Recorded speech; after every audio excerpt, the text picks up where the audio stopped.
Davey hanging out with you this afternoon, sitting in front of me from the great state of Vermont. Mr. Jim Dean, brother of former Governor Howard Dean, with Democracy for America. How you doing? David, I'm great. Thanks for having me on. Now, you're a powerhouse in your own right. You know, you do things behind the scenes, in particular, weighing in on some of these elections. Can you explain to our audience what it's about? Sure. Well, we've actually been pretty out in front of a few things, but we're an organization of over 1 million members that Howard started in 2004 after his presidential election ended. Our job is to try to help these folks get involved in politics, take responsibility over the political process. We've got a training program that we do for that, and we do an enormous amount of trying to organize those folks and especially help them when they're taking local action and especially running for office. We've supported about 1,000 candidates, and right now we're in this campaign that we call Primaries Matter because they do matter and they're really, really important. And specifically, we were very involved in the Pennsylvania primary on behalf of Joe Sestak, who won. We're also involved in a very big election tomorrow, which is Bill Halter versus Blanche Lincoln, and trying to replace a culture of incumbency with a culture of activism. You know, a couple of things. I remember your brother, the first time I seen him, spoke here. Yeah. And he was people asked, what we should do. And this, I think he started talking about the 50-state Yep. strategy here, and also said run for everything. Said run for dog catcher, president, whatever, but run. Yeah. Um, do you think a lot of activists have gotten that message to run? I run into a lot of people, and it's still kind of like, nah, that's not my job. I'm going to maybe try to help. But they're not actually running yet. And when you look at a situation, say, like with Blanche Lincoln, Yep. where people are like, hello, Blanche, please go to the left. Hello, hello. And she Yeah. kept going to the right. It just kind of underscores like maybe I just need to run because they're not listening to me, even after I do everything I possibly can to engage them. Well, we've expanded this a little bit because, yes, it is important. I mean, you got to have candidates out there, and the only way you can do that is by helping people get involved, particularly when in their local politics. But there's lots of other ways to do it besides run for office. And they can be challenging. It's joining the local party. You know, a lot of our members have done that all over this country, and they're making those parties better and more active. What does it mean when you join? How do you do that? Well, it depends where you are. In some cases, it's just as easy as showing up to a couple of meetings and volunteering. In other places, like California, you can run in your own assembly district as a party representative. It's very open and transparent that way. There are other places where it's not nearly as open and not nearly as transparent. Sometimes you got to push the envelope a little bit to do that, but that's important. Being on local committees, local school boards, all of these things are very, very important. And even the local school board stuff, as you know what's going on in Texas, Yeah. these things are really, really important. And a lot of those aren't elected offices, but they are really important positions. So we try to help people with this. It's hard to do this stuff, and it's hard to have a job and take care of folks you love, and then go phone bank for 3 hours at night, or be on a planning and zoning committee for 3 hours. And so we're trying to make it easier, give people the tools to do that. And then if we can get folks to run for office, that's really where it's at. So we can get some of the folks that have been hanging out with lobbyists for too long out of office and get some real good people elected. One of the biggest challenges comes at a point where people are going, maybe I should run and get Yeah. involved the way you describe. Yep. And lo and behold, just as they're ready to do that, here comes the Supreme Court ruling, and corporations can have all this influence. And we're seeing that play out in California with Proposition 16, Yep. Oh where yeah. PG&E paid like $35 billion, and they're on TV every 5 seconds, and people who should even know better are like, well, I'm going to go and vote for this because they don't know. And I bring that up to say that if I'm to be involved, is it a moot point when you have corporations that are now coming in and handpicking people, putting a lot of resources behind them, not just money, but also using their position? Like if you're Comcast, handpicked candidate, suddenly you're on TV a lot, Yep. or you're in the punditry, Yep. avenues. What do we do with that? Well, first of all, one of the things that's really happened because of the Citizens United decisions, there's been a tremendous backlash. In many respects, that decision didn't change a lot of things that have already been going on. Businesses still cannot actually make those kinds of contributions to candidates. But as we've talked about, this PG&E initiative, they are doing that right now on these ballot initiatives in California. And there's another one for automobile insurance that's being done by Mercury Insurance Company. But there's a tremendous backlash right now against that, and particularly against these corporate initiatives. And we'll find out tomorrow what this is about. But I have a feeling that there's a lot more folks that are engaged in this thing to defeat these measures and to pass Proposition 15, which is a campaign finance reform measure, very, very important. I think there's a lot more interest in that now than there would have been had Citizens United not passed. And we've got to leverage that. There's a bill here in Congress that could provide public financing for congressional candidates. We have public financing in my home state of Connecticut. So if there's anyone in California listening to this program, make sure you get out and vote against Proposition 16, against Proposition 17, and especially for Proposition 15, which is going to start reforming this political process. This is the time to get into it, and get your friends to do it too. So the avid guy from Vermont who lives in Connecticut telling us how to do it in California, but we ain't mad at you. We appreciate that. We got You know, 120,000 members in California, and God bless them all. They've really been taking the lead on this, and we're very grateful to them for that. let me ask you, other places around the country that we should be paying attention to. I spend a lot of time in Texas. Yeah. And early, with the sweepings that took place in Dallas in '06, Mhm. and then Harris County flipping to blue Yep. in '08, first time in 44 years, Yep. everybody's real excited. And then it seems like the Democrats start dropping the ball, Yeah. in terms of being as aggressive to go out and engage those millions and millions of brown folks that are there. Yeah. That if once engaged, the state flips and and it changes the whole country. And it just seems like you go there and people are kind of like taking their time, or I concluded that folks don't want to share Yep. power, Yep. even though it would be in their interest. I mean, what do we do about that situation? Because it's not a red thing that's holding us back. It's a blue thing holding us back. Well, you are absolutely right about that. And, in 2006, we won the House and the Senate back. In 2008, we won the White House. We had it all. And in 2010, we found out that that's not enough to get us to where we got to be. And part of that problem is because there are too many folks, frankly, in the leadership, particularly here in Washington, who think we're back in the 1990s all over again, and who think that this is about consolidating power and being the ones to make the decisions about what's good around the country. And that's why we're involved in this Primaries Matters campaign. Who is electable and who isn't is a decision that's up to the voters, and it's really up to us to really take the mantle here and to press this so that we don't have a party machine. Because if we do have a party machine, we're just going to get thrown out on, or you know what, right away. And if we show that we're the party that offers these choices, that embraces the coalition that we are, whether it's gender, whether it's ethnic, no matter what it is, when we're willing to embrace those new ideas and the new activism, especially among all of these folks that got involved in 2008.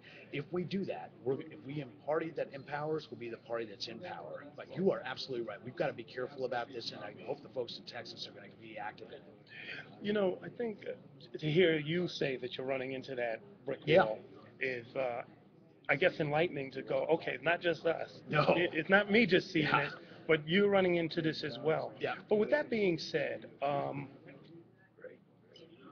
should we even remain in the Democratic Party? Why not go to a third party at this point? You got a million people. It seems like people aren't listening. Or is it possible to really reform this thing? Well, this is really an answer where I get sort of on the pragmatic side. The Democratic Party is and always has been a coalition party, and that's something that we need to embrace. And it does have the infrastructure for that. To start a third party takes a lot, and it takes a lot of money. And so one of the reasons that, I know there's been some of that talk around. I know there was some stuff going on in North Carolina about it. But one of the reasons we have not quite jumped into that is because we believe that we still have a space here. And we believe we still have a space in here, and we're going to prove it, I think, tomorrow when Bill Halter wins his election in Arkansas. We've already proven it when Joe Sestak won his election in Pennsylvania against Arlen Specter. And there's a number, Elaine Marshall in North Carolina. and a number of other good candidates, I think we can still make that fight and make that case. And I think, again, it's not out of loyalty that I say do it through the Democratic Party, but it's out of the fact that there is an infrastructure there, and I think there is a place for us if we're willing to step up to the plate and fight.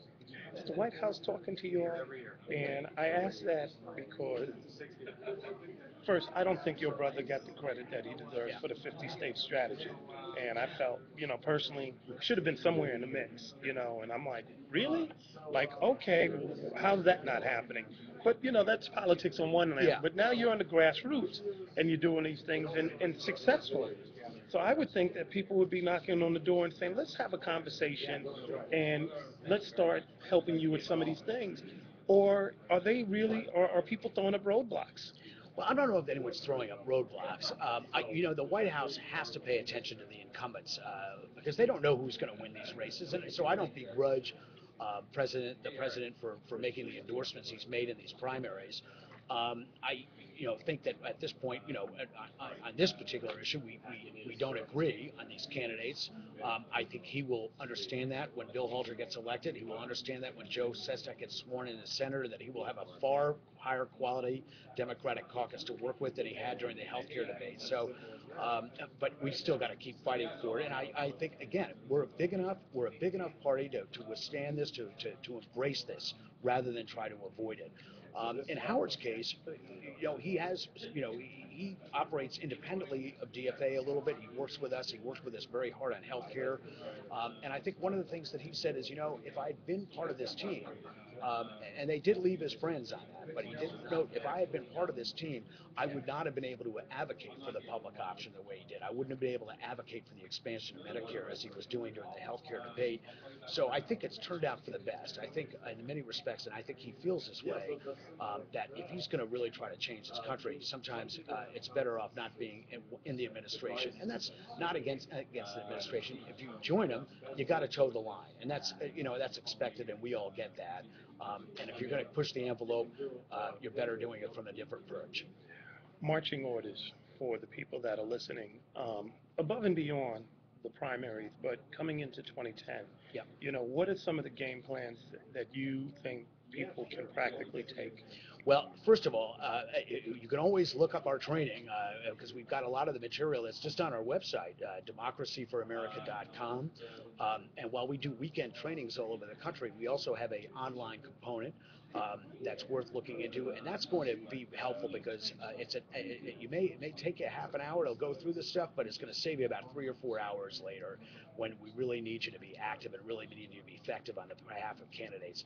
The big thing about 2010 is, some of my friends in the party have said, well, they're all the same, and it's not going the way I want. Listen, there are candidates running all over the place, and as I told the folks in New York the other night, work on an election on a candidate that you're happy with and that you can support. And in New York State, that basically means almost every single Senate campaign right now, as well as the folks that are up for election in the federal races. There are a number of people, whether it's a school board race, planning and zoning, board of education. These are incredibly, incredibly important. So do something, work in a candidate's race with a candidate that you really believe in, but definitely do something. My last two questions. Tea Party, Yeah. is that a myth, or do you see a similar type of sentiment in terms of rejecting what is in existence, even though the values may be different?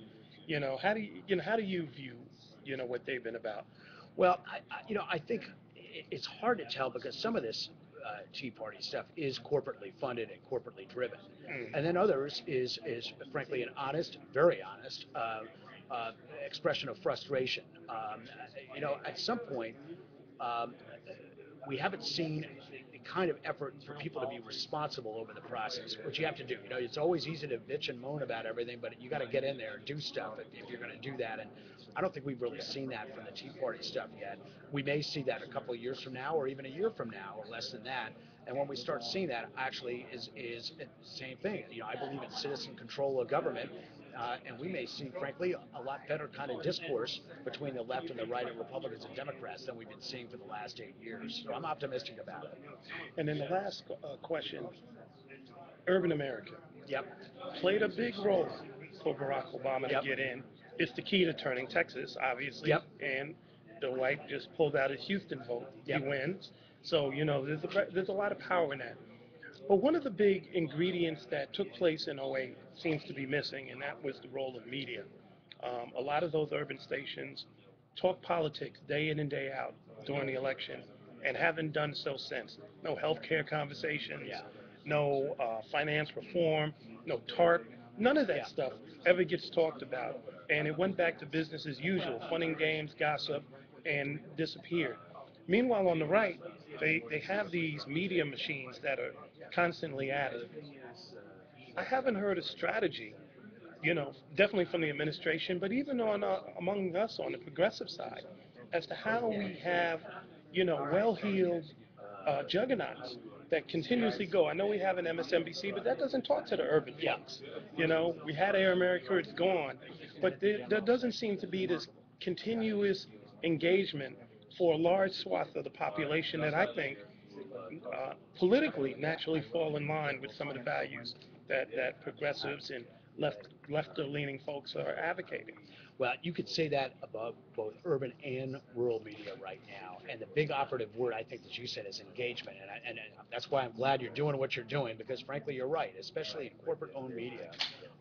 There isn't a two-way street in there, and a lot of these folks have just gone back to doing what they normally do because, in their view, in their world, the election was the flavor of the day. It wasn't. This is a continuous process that requires all of us to be active.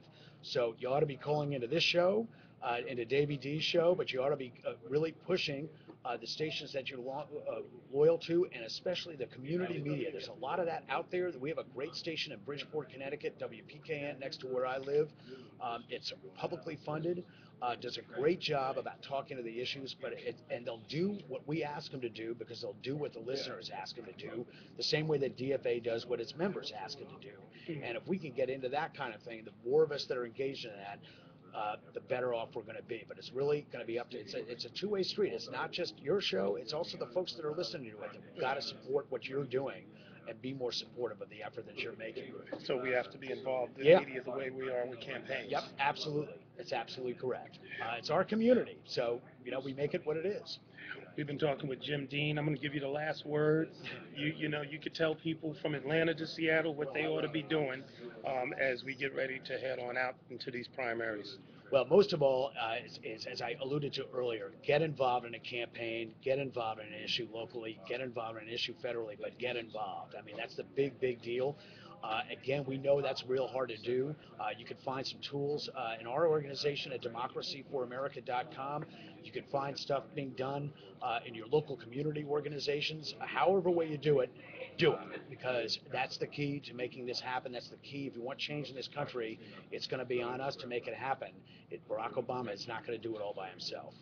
That's real talk right there. We've been talking with Jim Dean. We are out for now. Peace. Thanks. Thank you. Interesting. Is that a microphone also? Yeah, this is a mic, and then